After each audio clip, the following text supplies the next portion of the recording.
பாரதி ராஜா அவர்கள் தன்னுடைய cinema கரியரை assistant டைரக்டராக தொடங்கினார். இவர் டைரக்ஷன் பண்ண முதல் திரைப்படம் 16 வயதிலே 1977 இந்த படம் ரிலீஸ் ஆனது. கமலஹாசன், ரஜினிகாந்த், ஸ்ரீதேவி இவங்களை வச்சு இந்த படத்தை எடுத்திருந்தாரு. 16 வயதிலே திரைப்படத்துக்கு விமர்சனங்கள் பயங்கர பாசிட்டிவாக கிடைச்சது. ஆனந்த விகடன் திரைப்படம் எவ்வளவு நல்ல படமா இருந்தாலும் 40 தாண்டி மார்க் போடவே மாட்டாங்க. ஆனா இந்த படத்துக்கு 62.5 கொடுத்திருந்தாங்க. அவங்களுடைய ரேட்டிங்ல இந்த படம் தான் இன்ன வரைக்கும் நம்பர் 1 இருக்கு. பாக்ஸ் ஆபீஸ்ல 16 வயதிலே திரைப்படம் பிளாக் பஸ்டர் ஹிட் ஆச்சு. அடுத்து 1978 இவருடைய டைரக்ஷன்ல 2 படம் ரிலீஸ் ஆனது. அதுல முதல் திரைப்படம் கிழக்கே போகும் ரயில். இந்த படத்துல சுதாகரும் ராதிகாவும் சேர்ந்து நடிச்சிருந்தாங்க. இந்த படத்துக்கு விமர்சனங்கள் பயங்கர பாசிட்டிவா கிடைச்சது. 365 நாட்கள் வர ஓடி பாக்ஸ் ஆபீஸ்ல இந்த படம் பிளாக் பஸ்டர் ஹிட் ஆச்சு. 78 இரண்டாவது ரிலீஸ் ஆன திரைப்படம் சிவப்பு ரோஜாக்கள். கமலஹாசன், ஸ்ரீதேவி இருவரும் இந்த படத்துல இணைஞ்சு நடிச்சிருந்தாங்க. இந்த படம் ஒரு பயங்கரமான கிரைம் த்ரில்லர் படம். சிவப்பு ரோஜாக்கள் படத்துக்கு விமர்சனங்கள் பயங்கர பாசிட்டிவாக கிடைச்சது. பாக்ஸ் ஆபீஸ்ல இந்த திரைப்படமும் பிளாக் பஸ்டர் ஹிட். அடுத்து 79ஆம் வருஷம் இவருடைய டைரக்ஷன்ல புதிய வார்ப்புகள், நிறமாறாத பூக்கள் என 2 தமிழ் படங்கள் வெளிவந்துச்சு. இதுல புதிய வார்ப்புகள் திரைப்படத்துல பாக்கியராஜ் அவர்கள் ஹீரோவா நடிச்சிருந்தாரு. இந்த படம் தான் பாக்கியராஜ் அவர்கள் ஹீரோவா அறிமுகமான முதல் திரைப்படம். பாரதிராஜா அவர்கள் கிட்ட அசிஸ்டன்டா இருந்து அவருடைய படத்துல ஹீரோவா பண்ணாரு பாக்கியராஜ். இந்த படத்துக்கு விமர்சனங்கள் பயங்கர பாசிட்டிவா கிடைச்சது. பாக்ஸ் ஆபீஸ்ல இந்த படமும் பிளாக் பஸ்டர் ஹிட். அடுத்து வெளிவந்த நிறமாறாத பூக்கள் படத்துல சுதாகர், ராதிகா நடிச்சிருந்தாங்க. இந்த படத்துக்கும் விமர்சனங்கள் பயங்கர பாசிட்டிவாக கிடைச்சது. பாக்ஸ் ஆபீஸ்ல இந்த திரைப்படமும் மிகப்பெரிய அளவுல வெற்றி அடைஞ்சது. அடுத்து 1980 இவருடைய டைரக்ஷன்ல நிலங்கள் திரைப்படம் ரிலீஸ் ஆனது. இந்த படத்துல ராஜசேகரன், நிலங்கள் ரவி, வாகை சந்திரசேகர், ரோஹிணி நிறைய பேர் அறிமுகமா இருந்தாங்க. இந்த படத்துடைய கதை எழுதினது மணிவண்ணன் அவர்கள். இந்த படத்துடைய கிளைமாக்ஸுக்காகவே நெகட்டிவான ரிவ்யூஸ் இந்த படத்துக்கு கிடைச்சிருக்கு. பாக்ஸ் ஆபீஸ்ல நிலங்கள் திரைப்படம் இவங்களுக்கு தோல்வியை கொடுத்துச்சு. அடுத்து 81ஆம் வருஷம் தமிழ்ல 2 படங்கள் இவர் பண்ணாரு. அதுல ஃபர்ஸ்ட் படம் அலைகள் ஓய்வதில்லை. மணிவண்ணன் அவர்களுடைய நிலங்கள் கதை ஃபெயிலியர் இருந்தாலும் மறுபடியும் அவருக்கு வாய்ப்பு கொடுத்து அவருடைய அலைகள் ஓய்வதில்லை கதையை படமாக்கினாரு பாரதிராஜா.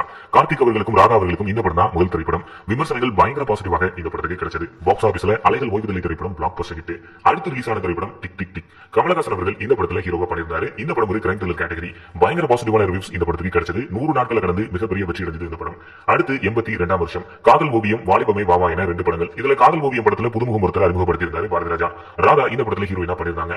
பாக்ஸ் ஆபீஸ்ல இந்த படம் எதிர்பார்த்த அளவுக்கு போகல, ஃபெயிலியர் ஆயிடுச்சு. அடுத்து வெளிவந்த வாலிபமே வாவா படத்துக்கு நெகட்டிவான ரிவ்யூஸ் தான் கிடைச்சது. இந்த படத்துல கார்த்திக், ராதா நடிச்சிருந்தாங்க. பாக்ஸ் ஆபீஸ்ல இந்த படம் ஃபெயிலியர் ஆயிடுச்சு. அடுத்து 83ல இவருடைய டைரக்ஷன்ல மண்வாசனை திரைப்படம் ரிலீஸ் ஆனது. பாண்டியனையும் ரேவதியையும் இந்த படத்தின் மூலமா தமிழ் சினிமாவுல அறிமுகப்படுத்தினாரு. மண்வாசனை திரைப்படத்துக்கு விமர்சனங்கள் பயங்கர பாசிட்டிவாக கிடைச்சது. 200 நாட்களுக்கும் அதிகமா ஓடி இந்த படம் பாக்ஸ் ஆபீஸ்ல பிளாக் பஸ்டர் ஹிட் ஆச்சு. அடுத்து 84ல புதுமை பெண் திரைப்படம். மறுபடியும் பாண்டியனையும் ரேவதியையும் இணைச்சு வச்சு இந்த படத்தை பாரதிராஜா அவர்கள் எடுத்திருந்தாரு. இந்த படம் ரிலீஸ் ஆன போது சரியான வரவேற்பு கிடைக்கல.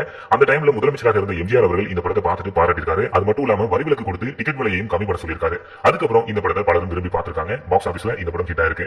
அடுத்து 85ஆம் வருஷம் ஒரு கைதி டைரி, முதல் மரியாதை என 2 படங்கள் ரிலீஸ் ஆனது. இதுல கைதி டைரி திரைப்படத்துல கமலஹாசன் அவர்கள் லீட் ரோல் பண்ணியிருந்தாரு. இந்த படத்துடைய கதையை பாக்கியராஜ் அவர்கள் எழுதியிருந்தாரு. விமர்சனங்கள் பயங்கர பாசிட்டிவாக கிடைச்சு பாக்ஸ் ஆபீஸ்ல இந்த படம் மிகப்பெரிய வெற்றி அடைந்தது. அடுத்து ரிலீஸ் ஆன முதல் மரியாதை படத்துல சிவாஜி கணேசன் அவர்கள் லீட் ரோல் பண்ணியிருந்தாரு. முதல் மரியாதை திரைப்படத்துக்கு விமர்சனங்கள் பயங்கர பாசிட்டிவாக கிடைச்சது. பாக்ஸ் ஆபீஸ்ல இந்த படம் மிகப்பெரிய பிளாக் பஸ்டர் ஹிட் ஆச்சு. இந்த படத்துக்காக தேசிய விருது பாரதிராஜா அவர்கள் வாங்கியிருக்காரு. அடுத்து 86ல கடலோர கவிதைகள் ரிலீஸ் ஆனது. சத்யராஜ், ரேகா இந்த படத்துல நடிச்சிருந்தாங்க. விமர்சனங்கள் பயங்கர பாசிட்டிவாக இந்த படத்துக்கும் கிடைச்சது. பாக்ஸ் ஆபீஸ்ல கடலோர கவிதைகள் திரைப்படம் பிளாக் பஸ்டர் ஹிட். அடுத்து 87ஆம் வருஷம் வேதம் புதிது ரிலீஸ் ஆச்சு. சத்யராஜ் அவர்கள் இந்த படத்துல லீட் ரோல் பண்ணியிருந்தாரு. கண்ணன் அப்படிங்கிறவர் இந்த படத்துடைய கதையை எழுதியிருந்தாரு. வேதம் புதிது படத்துக்கு விமர்சனங்கள் ரொம்பவே பாசிட்டிவா கிடைச்சது. 150 நாட்கள் கடந்து மிகப்பெரிய வெற்றி அடைந்தது இந்த படம். அடுத்து 88 கொடி பறக்குது. 16 வயதிலே படத்துக்கு பிறகு பாரதிராஜா அவர்களுடைய படத்துல ரஜினிகாந்த் இணைஞ்சாரு. இந்த படத்துக்கு விமர்சனங்கள் மிக்ஸ்டாக தான் கிடைச்சது. பாக்ஸ் ஆபீஸ்ல கொடி பறக்குது திரைப்படம் ஃபிளாப் ஆயிடுச்சு. அடுத்து 1990ல என் உயிர் தோழன் அப்படிங்கிற ஒரு படம் ரிலீஸ் ஆனது. இந்த படத்துல பாபு, தென்னமணி என புதுமுகங்கள் அறிமுகமானாங்க. இந்த படத்துக்கு விமர்சனங்கள் பாசிட்டிவா தான் கிடைச்சிருக்கு. பட் பாக்ஸ் ஆபீஸ்ல இந்த படம் ஃபெயிலியர் ஆயிடுச்சு. அடுத்து புதுநெல்லு புதுநாத்து 91ல இந்த படம் ரிலீஸ் ஆனதுங்க. இந்த படத்துல சுகன்யா, நெப்போலியன் என 6 பேர் அறிமுகப்படுத்தினாரு.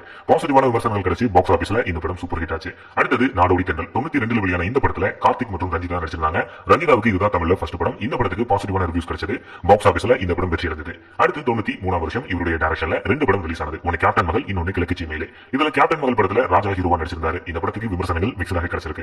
பாக்ஸ் ஆபீஸ்ல கேப்டன் மகள் திரைப்படம் ஃபிளாப் ஆயிடுச்சு. அடுத்து வெளிவந்த கிழக்கு சீமையிலே படத்துல விஜயகுமார், ராதிகா, நெப்போலியன் லீட் ரோல் பண்ணியிருந்தாங்க. இந்த படத்துக்கு விமர்சனங்கள் பயங்கர பாசிட்டிவாக கிடைச்சது. பாக்ஸ் ஆபீஸ்ல இந்த படம் மிகப்பெரிய வெற்றி அடைந்தது. இவருடைய நாடோடி தென்றல் படங்கள் வர இளையராஜா அவர்கள் தான் இசையமைச்சிட்டு வந்தாரு. அதுக்கப்புறம் வெளிவந்த படங்கள்ல மற்ற மியூசிக் டைரக்டர்ல இவர் செய்திருக்காரு. கிழக்கு சீமையிலே படத்துக்கு AR ரகுமான் அவர்கள் இசையமைச்சிருந்தாரு. அடுத்து ரிலீஸ் ஆன திரைப்படம் கருத்தம்மா. 94ல ரிலீஸ் ஆன இந்த படத்துல ராஜஸ்ரீ, ராஜா, மகேஸ்வரி, சரண்யா பொன்வண்ணன் இவங்க லீட் ரோல் பண்ணிருந்தாங்க. இந்த படத்துக்கு விமர்சனங்கள் பாசிட்டிவாக அதிகமா கிடைச்சது. பாக்ஸ் ஆபீஸ்ல 100 நாட்கள் கடந்து கருத்தம்மா திரைப்படம் நல்ல வெற்றி அடைந்தது. அடுத்து 95ஆம் வருஷம் பசும்பொன் திரைப்படம் ரிலீஸ் ஆனது. சிவாஜி கணேசன் அவர்கள், பிரபு, சிவகுமார் இந்த படத்துல நடிச்சிருந்தாங்க. இந்த படத்துக்கு நல்ல விதமான ரிவ்யூஸ் கிடைச்சது. பாக்ஸ் ஆபீஸ்ல பசும்பொன் திரைப்படம் வெற்றி அடைந்தது. அடுத்து 96ல விஜயகாந்த் அவர்களை வச்சு தமிழ் செல்வன் அப்படிங்கிற ஒரு படத்தை எடுத்திருந்தாங்க. இந்த திரைப்படத்துக்கு விமர்சனங்கள் மிக்ஸ்டாக தான் கிடைச்சிருக்கு. பாக்ஸ் ஆபீஸ்ல இந்த படம் ஃபிளாப் ஆயிடுச்சு. 96ல இன்னொரு திரைப்படமும் வெளிவந்துச்சு, அந்தி மந்தாரை அப்படிங்கிற ஒரு படம். விஜயகுமார் அவர்கள் லீட் ரோல் பண்ணிருந்தாரு. AR ரகுமான் இசையமைச்சிருந்தாரு. இந்த படத்துக்கு விமர்சனங்கள் பாசிட்டிவா கிடைச்சது. பட் பாக்ஸ் ஆபீஸ்ல இந்த படம் வந்து ஃபெயிலியர். இந்த படத்துக்காக பாரதிராஜா அவர்களுக்கு தேசிய விருது கிடைச்சது. 96க்கு பிறகு 99ல தாஜ்மஹால் அப்படிங்கிற ஒரு படத்தை டைரக்ஷன் பண்ணாரு. இவருடைய பையனான மனோஜ் இந்த படத்துல ஹீரோ அறிமுகமா இருந்தாரு. இந்த படத்துக்கு விமர்சனங்கள் பாத்தீங்கன்னா மிக்ஸ்டாக தான் கிடைச்சது. பாக்ஸ் ஆபீஸ்ல தாஜ்மஹால் திரைப்படம் ஃபெயிலியர் ஆயிடுச்சு. அடுத்தது கடல் பூக்கள் 2001 இந்த கடல் பூக்கள் படம் ரிலீஸ் ஆனது. இந்த படத்துல முரளி ஹீரோவா நடிச்சிருந்தாரு. இந்த படம் ரிலீஸ் பண்ண முடியாம ரொம்ப லேட்டா ரிலீஸ் ஆன ஒரு திரைப்படம். அதனால இந்த படத்துக்கு விமர்சனங்கள் சரியா கிடைக்கல. பாக்ஸ் ஆபீஸ்லயும் இந்த படம் ஃபெயிலியர் ஆயிடுச்சு. இந்த படத்துடைய திரைக்கதைக்காக தேசிய விருதை பாரதிராஜா அவர்கள் வாங்கினாரு. அடுத்து 2003 ஈரநிலம் அப்படிங்கிற ஒரு படம் இவர் டைரக்ஷன் பண்ணாரு. இவருடைய பையனான மனோஜ் வச்சு இந்த படத்தை இருந்தாரு. இந்த திரைப்படம் பாக்ஸ் ஆபீஸ்ல நெகட்டிவ் ரிவ்யூஸ் கிடைச்சு ஃபெயிலியர் ஆயிடுச்சு. அடுத்து இவர் டைரக்ஷன்ல ரிலீஸ் ஆன திரைப்படம் கண்களால் கைது செய். இந்த படத்துக்கு விமர்சனங்கள் நெகட்டிவாக தான் கிடைச்சது. பாக்ஸ் ஆபீஸ்ல இந்த படம் வந்து ஃபெயிலியர் ஆயிடுச்சு. அடுத்து 2008 பொம்மலாட்டம் அப்படிங்கிற ஒரு படம் நானா படேகர் மற்றும் அர்ஜுன் இந்த படத்துல லீட் ரோல் பண்ணிருந்தாங்க. இந்த படத்துக்கு மிக்ஸ்ட் ரிவ்யூஸ் தான் கிடைச்சது.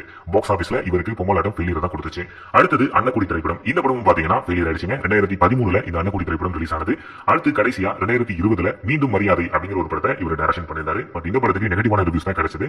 பாக்ஸ் ஆபீஸ்ல மீண்டும் மரியாதை திரைப்படம் ஃபெயிலியர் ஆயிடுச்சு. தற்போது பாத்தீங்க அப்படின்னா பாரதிராஜா அவர்கள் நிறைய படங்கள்ல நடிச்சிட்டு வராரு. இவர் டைரக்ஷன் பண்ண படங்கள்ல உங்களுக்கு பிடிச்ச படத்தை நீங்க கீழே உள்ள கமெண்ட் பாக்ஸ்ல மறக்காம பதிவு பண்ணுங்க. தொடர்ந்து தமிழ் சேனலை பார்த்து சப்போர்ட் பண்ணுங்க.